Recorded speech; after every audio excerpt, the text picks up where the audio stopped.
शादी के 3 साल के बाद हम दोनों को एक बच्चे की इच्छा हुई, पर सारी इच्छाओं के बावजूद मैं और 1 साल तक गर्भवती नहीं हुई।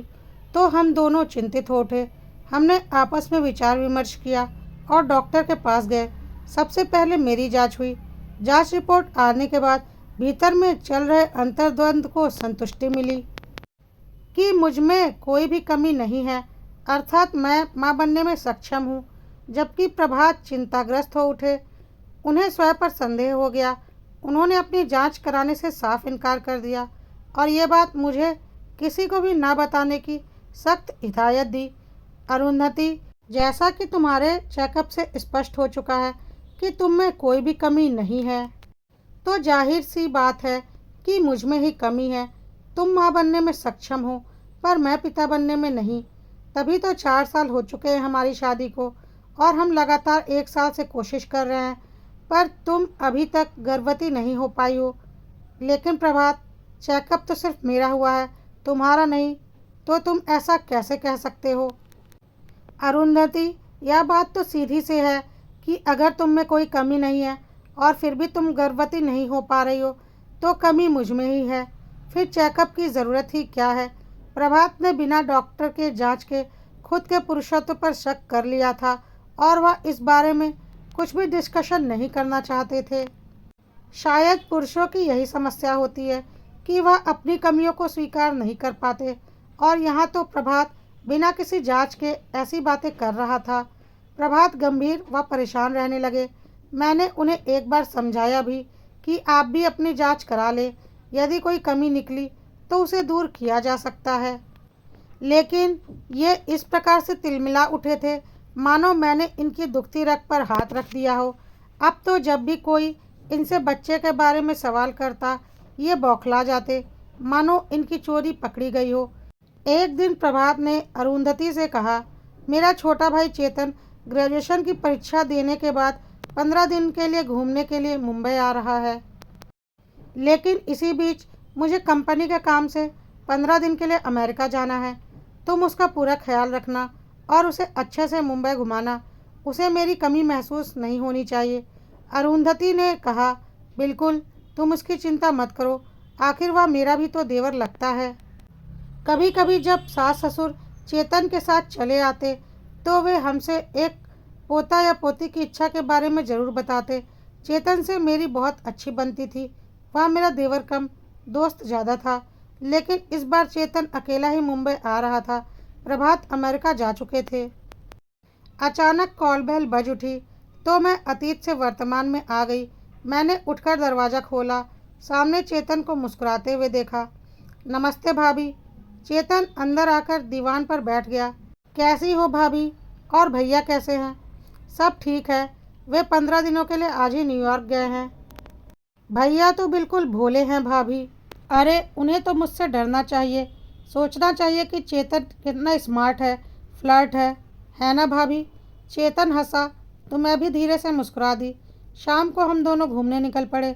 फिर तो यह सिलसिला सा बन गया। देर रात तक हम मुंबई घूमते, होटलों में डिनर लेते और फिर आकर अपने अपने कमरे में सो जाते। चेतन मेरे चंचल स्वभाव से भली भांति वाकिफ था, पर इस बार उसे मेरी खामोशी विचलित किए दे रही थी। कई बार वह इसका कारण जानना चाहकर भी ना जान सका। एक दिन चेतन ने बहुत जोर दिया तो मैंने उसे सारी सच्चाई बता दी, जिसे सुनकर वह भी परेशान हो उठा। धीरे धीरे 15 दिन गुजर गए। प्रभात न्यूयॉर्क से लौट आए। उनके आने के एक दिन बाद चेतन दिल्ली लौट गया। चेतन के जाने के बाद हम सामान्य रूप से रहने लगे।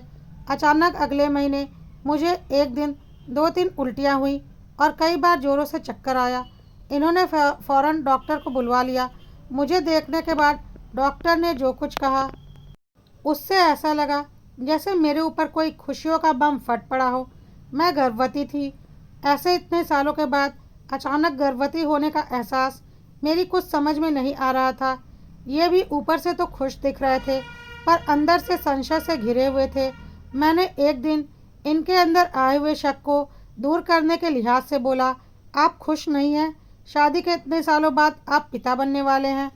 तुम शायद ये साबित करना चाहती हो कि तुमने गर्भवती होने के लिए कोई अनुचित कार्य नहीं किया। साथ ही मेरी कमी को जानते हुए भी उस पर ज़बरदस्ती पर्दा डालने का एहसान मुझ पर करना चाहती हो। मुझे दुख है कि आपके मन मस्तिष्क में हीन भावना घर कर गई है और ये सब उसी की उपज है। आपके मन में यह हीन भावना घर कर गई है कि आप अधूरे पुरुष हैं। इसमें गलती क्या है? अगर सक्षम होता तो क्या इतने साल कम होते हैं जिसके दौरान हमने लाख चाहा पर तुम गर्भवती नहीं हुई? और फिर आपने ये भी कैसे सोच लिया कि मैं मातृत्व सुख के लिए अपनी पवित्रता और पतिव्रता को दांव पर लगा सकती हूँ? भला तुम्हें सफाई देने की क्या ज़रूरत है? मैंने तो अपने मुंह से ऐसा कुछ भी नहीं कहा। बात तो तुमने ही शुरू की है। पर सच्चाई तो यही है कि मेरे घर में पल रहा अस्तित्व आपका ही है और उसे अभी ही अस्तित्व में आना था, है ना? जब मैं 15 दिनों के लिए देश से बाहर था और तुम्हारा देवर इन 15 दिनों के लिए तुम्हारे साथ घर में अकेला था। ये व्यंग से मुस्कुरा दिए। अच्छा इत्तेफाक है। हाँ, इस इत्तेफाक पर तो मुझे भी घोर आश्चर्य है, पर यह इत्तेफाक ही है और कुछ भी नहीं। बकवास कर रही हो तुम। अचानक इनका स्वर तेज हो गया। आप ये क्यों भूलते हैं कि आपने अभी तक अपना चेकअप नहीं करवाया है? हो सकता है हम दोनों में ही कुछ कमियां रही हूँ जो इन वर्षों में स्वतः ही दूर हो गई हों। या पर यह इत्तेफाक कभी भी मेरे गले से नहीं उतर सकता। देखो अरु, मैं तुम्हें दोषी नहीं ठहरा रहा। मैं तुम्हारे बच्चे को अपना ही नाम दूंगा। बस तुम ये मान लो कि इसका बाप मैं नहीं, चेतन है। अगर तुम इसे स्वीकार कर लोगी तो मैं भी इस बात का जिक्र तक नहीं करूंगा। पर जो असत्य है उसे मैं कैसे स्वीकार कर लूं? तुम जबरदस्ती मुझे दोषी ठहरा रहे हो। प्रभात, हीन भावना से तुम्हारा विवेक खो गया है। मैं सतयुग की सीता तो नहीं जो अग्नि परीक्षा दे सकूंगी, पर सच्चाई क्या है ये तो अपने भाई से भी पूछ सकते हो। इसकी ज़रूरत भी क्या है जब सच्चाई सामने है? उसके 15 दिन यहाँ रहने के बाद ही तुम गर्भवती हुई हो। क्या इससे बड़ा कोई सबूत है? वक्त गुजरने लगा। हमारे बीच ये विवाद तूल पकड़ता गया जो दीमक की भांति हमारे दाम्पत्य को चाटने लगा। ये अब जब भी दफ्तर से आते अलग कमरे में जाकर सो जाते और मैं रात भर तन्हाई में करवटें बदलती रहती। सुबह यह देर से उठते और जल्दी ही ऑफिस के लिए रवाना हो जाते। डॉक्टर ने मुझे तनावग्रस्त रहने के बजाय खुश रहने की हिदायत दी थी ताकि बच्चे पर इसका प्रतिकूल प्रभाव ना पड़े, पर मैं तो दिन ब दिन अधिक तनावग्रस्त होती जा रही थी। मेरी समझ में नहीं आ रहा था कि आखिर इस समस्या का समाधान क्या हो सकता है। कैसे इनके दिलो दिमाग से हीन भावना और शक का जहर निकाला जा सकता है। धीरे धीरे जब इनकी बेरुखी की पीड़ा असहनीय हो गई तब एक दिन इन्हें ऑफिस जाते वक्त मैंने रोक लिया। आखिर इस तरह से कैसे और कब तक चलेगा? क्यों बेवजह मुझे और स्वयं को सजा दे रहे हो? क्या हो गया है आपको? क्यों अपने ही हाथों से अपना बसा बसाया आशियाना उजाड़ने चाहते हो? ये कैसी हीन भावना है जो आपको अपनी वास्तविकता से दूर किए जा रही है?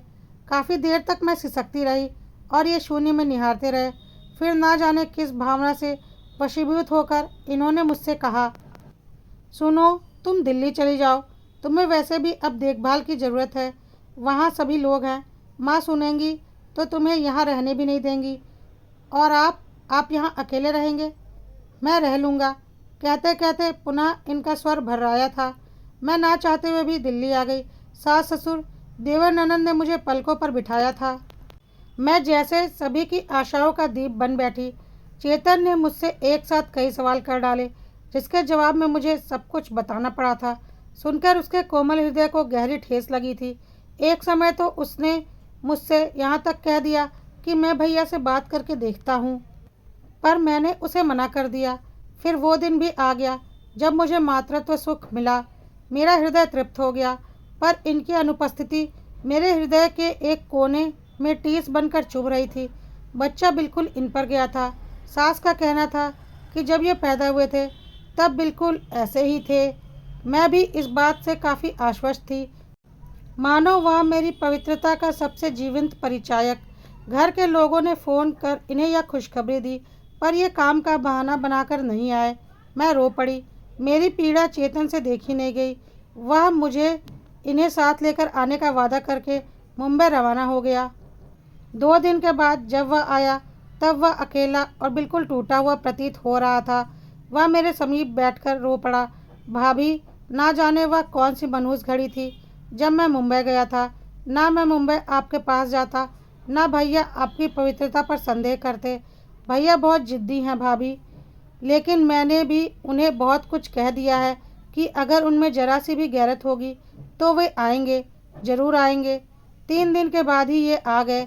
इनके आने की खबर से मेरा दिल एक बारगी धड़क उठा था। जब ये मेरे कमरे में आए तो इनकी स्थिति देखकर मेरा कलेजा मुंह को आ गया। काफ़ी कमज़ोर हो गए थे और चेहरे से बिल्कुल विचलित लग रहे थे। ये पालने में सोए बच्चे को काफ़ी देर तक देखते रहे। इनके चेहरे पर कई रंग आते और चले जाते, फिर इनके चेहरे पर उदासी मुस्कान में तब्दील होने लगी और बरबस ही इन्होंने बच्चे को उठाकर सीने से लगा लिया। देखा प्रभात बेटे, माँ जी ने पीछे से आते हुए कहा, मेरा पोता हूबहू तुम पर गया है। जब तो छोटा था तब बिल्कुल ऐसा था। इन्होंने स्वीकृति में सिर हिलाते हुए चेहरा ऊपर उठाकर पलकें भींच ली। आंसुओं की 2 बूंदें गालों पर छलक पड़ी। मेरे समीप बैठकर ये फफक उठे, अरु, मुझे माफ़ कर दो, मैं भटक गया था। हीन भावना का शिकार हो गया था मैं, पागल हो गया था जो तुम पर संदेह किया। काश मैंने पहले ही अपनी जांच करा ली होती, पर मेरी हिम्मत नहीं हो रही थी। तुम्हारी जांच के बाद मुझे अपने आप पर संदेह हो गया था और ये यकीन भी था कि मैं पिता बनने में अक्षम हूँ। लेकिन परसों मैंने अपनी जांच कराई तो पता चला कि मुझ में कोई कमी नहीं है। डॉक्टर के अनुसार ऐसा कभी कभी हो जाता है कि पति पत्नी की इच्छा के बावजूद सालों साल कोई बच्चा नहीं होता। इसके कई कारण हो सकते हैं और इत्तेफाक भी। मैंने तुम्हें बहुत दुख दिया है अरु। एक बार मुझे माफ़ कर दो अरु। अब मैं तुम्हें कोई तकलीफ़ नहीं दूंगा। मेरी गोद में सिर रखकर ये बच्चों की भांति बिलखने लगे।